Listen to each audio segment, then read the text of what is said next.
पर्यटन के माध्यम से रोजगार सृजन का संकल्प। राजू परवी की सार्वजनिक बहस पर उत्साहजनक प्रतिक्रिया। रामटेक को खींचने के लिए सभी महायुति कार्यकर्ता एकजुट हुए। कन्हान, वैनगंगा, आम, मुर्जा और कोलार नामक 5 नदियों का संगम अम्भोरा में है। तीर्थ स्थल अम्भोरा विदर्भ में पर्यटन का केंद्र है। हम पर्यटन के माध्यम से रामटेक के भूमिपुत्रों को रोजगार देने का प्रयास कर रहे हैं। संसद में जाकर तीर्थ स्थल अम्भोरा की गवाही से मैं आश्वस्त हूं कि रामटेक में पर्यटन के लिए अनेक उद्योग लाना और स्थानीय लोगों को रोजगार देना हमारा संकल्प है।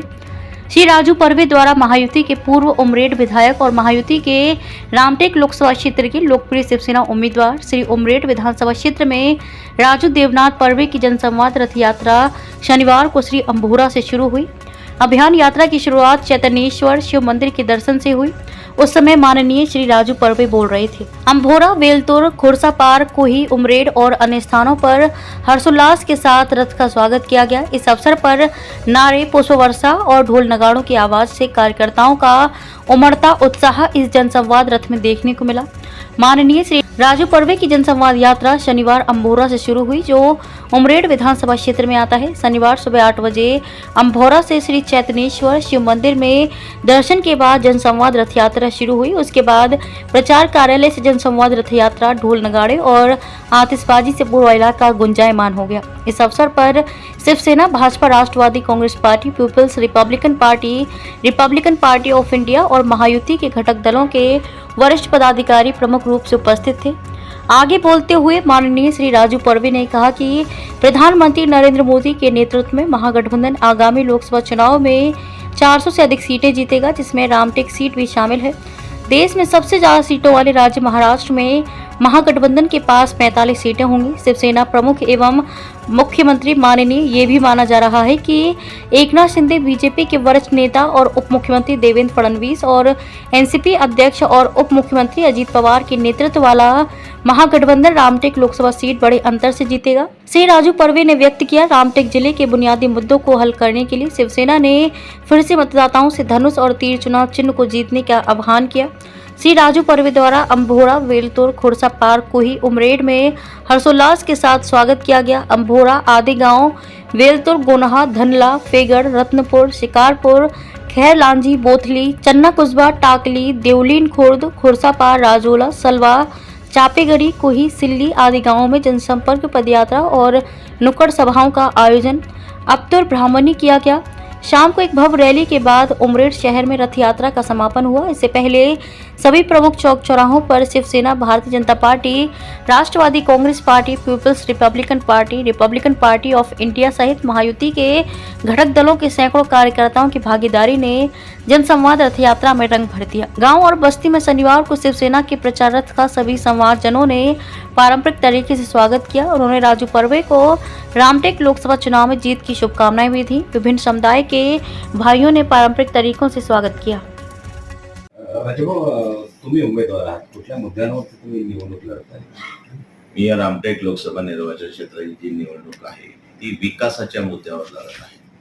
कारण ज्या पद्धतीनं मागच्या 4.5 वर्षामध्ये माझ्या विधानसभेत काम केलं, एक सर्वसामान्य कार्यकर्ता म्हणून जमिनीवर राहून काम करणारा कार्यकर्ता आहे, त्याच पद्धतीने विकासाचा एजेंडा घेऊन या रामटेक लोकसभा निर्वाचन क्षेत्रात काम करणार आहे.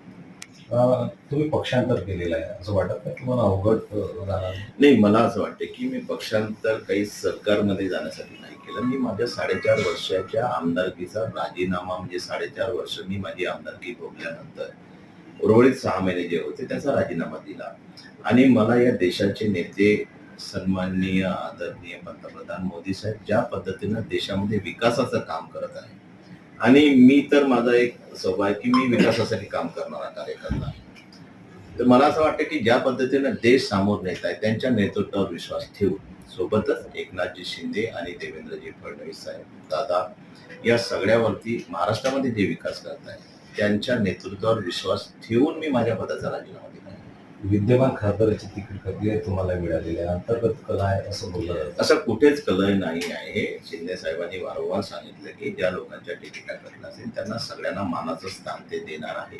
मला असं वाटतं कुठेही कलह नाही आहे. माझे खासदार सुद्धा माझ्यासोबत फिरत आहे आणि प्रामाणिकपणे ते पक्षाचं काम करत आहे. यापूर्वी जे मंत्री होते त्यांच्या आशीर्वादाने तुम्हाला आमदारकीची तिकीट मिळाली होती काय कसं आता तुम्ही हाताळता? मला जनतेच्या आशीर्वादाने मला आमदारकी मिळाली आहे. मला जे काही दिलं ते माझ्या जनतेने दिलं. दोनदा इथल्या निवडणुका पक्षाने लढल्या, त्यावेळेस जवळजवळ 40,000च्या मताने जेव्हा डॉक्टर मेश्राम साहेब होते ते 40,000च्या फरकाने पडले होते. दुसऱ्यांदा पक्ष आणखी परत एकदा तिकीट दिली, त्याही वेळेस जमानत सुद्धा जप्त झाली आणि मी राहिल्यानंतर 19,000नं ती सीट निवडून आली. तर कुणाची मेहरबानी शेवटी जनता ठरवते, जनता जनार्दन असते, त्यांच्या मतावरच आम्ही लोक निवडून येतो. काय मतदारांना तुम्ही आता आव्हान केलं? मतदारांना आव्हान हेच करणार की आमचे लोकसभा निर्वाचन क्षेत्रातल्या जनतेला एकच आव्हान करतो की मी एक काम करणारा कार्यकर्ता आहे. ज्या पद्धतीने मी माझ्या विधानसभेत गोरगरीब जनतेसोबत काम केलं, कित्येक लोकांना मदत केली, मदत करण्याचा हा माझा स्वभाव आहे. पण कित्येक पोरीचं लग्न असेल, कित्येक वैद्यकीय व्यवस्था पूर्ण सांभाळून ज्या लोकांना, गरीब लोकांना मदत केली, कित्येक अनाथासोबत मी काम करत आहे. तर त्याच पद्धतीनं या रामटेक लोकसभा निर्वाचन क्षेत्रात आपला हक्काचा माणूस म्हणून तुमच्यासोबत या माझ्या रामटेक लोकसभा निर्वाचन क्षेत्रातल्या जनतेसोबत मी राहणार आहे आणि विकासाचा एजेंडा घेऊन मी काम करणार आहे. सत्तेच्या लालचेपोटी आपण पक्ष प्रवेश केला अशी चर्चा आहे. नाही, सत्तेची लालसा कधी असते जेव्हा मी सत्तेत जातो. माझं उलट आहे, मी माझा राजीनामा दिलाय. मी सत्तेची लालसा कुठे? सत्तेत जाण्यासाठी मंत्री बनावं लागते, सत्तेत जाण्यासाठी एखादं काही प्रलोभन मिळावं लागते. मी तर माझा राजीनामा देऊन गेलो ना. मी राजीनामा याच्यासाठी दिला, माझी कारकीर्द 6 महिन्याची उरली होती. असं कोणी करत नाही. महाराष्ट्रात एकमेव उदाहरण असेल जिथे आमदारकीचा राजीनामा देऊन लोकसभा मी लढत आहे. सत्तेची लालसा कोणाला असते की मला एखादा मंत्रिपदाचं प्रलोभन भेटलं. मी मंत्रिपदासाठी थोडी ना गेलो.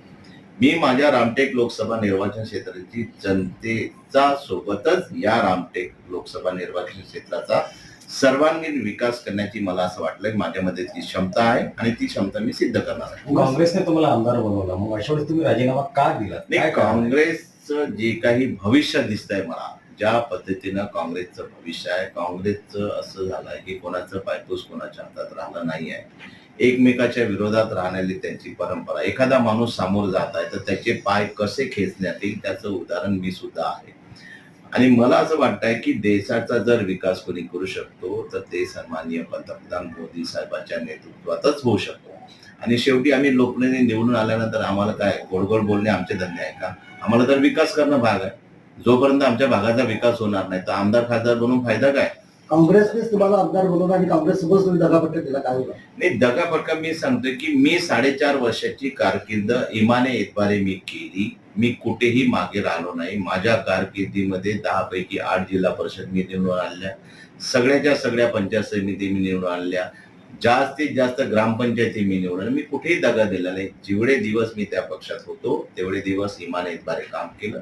पण तुम्हाला सांगतो याच्यानंतर आता काँग्रेसचे बरेचसे लोक लाईन लागून आहे, कारण त्यांना माहित आहे विकास जर करू शकतो तर ते महायुतीचं सरकार करू शकते. विकास जर करू शकतो तर ते सन्माननीय मोदी साहेबांच्या नेतृत्वातच विकास होऊ शकतो. तुम्ही चतुर राजकारणी आहात. कुठल्या काँग्रेसच्या नेत्यांनी जे तुमचे पाय खेचले तुम्ही अद्यापर्यंत मीडियाला सांगितलं मी नाही? कधीच कोणावरती टीका टिप्पणी, माझा एक स्वभाव आहे, मी कधीही कोणावरती टीका टिप्पणी करत नाही. मी कोणाच्या नेत्यावरती टीका नाही. मला असं वाटते की या देशाचं भविष्य जे काही बदलण्याचं चित्र आहे ते मोदी साहेबांचं नेतृत्व आहे. या महाराष्ट्रामध्ये एकनाथजी शिंदे साहेब ज्या पद्धतीनं काम करत आहे, एक सर्वसामान्याचा नेता म्हणून एकनाथजी शिंदे साहेब काम करत आहे. देवेंद्र फडणवीस ज्या पद्धतीनं काम करत आहे, कारण मला अनुभव जेव्हा आला, मी सरकारमध्ये असताना विदर्भाचा विषय होता तेव्हा माझेच सहकारी म्हणायचे की विदर्भाला पैसे मिळत नाही, आपली गोची होत आहे.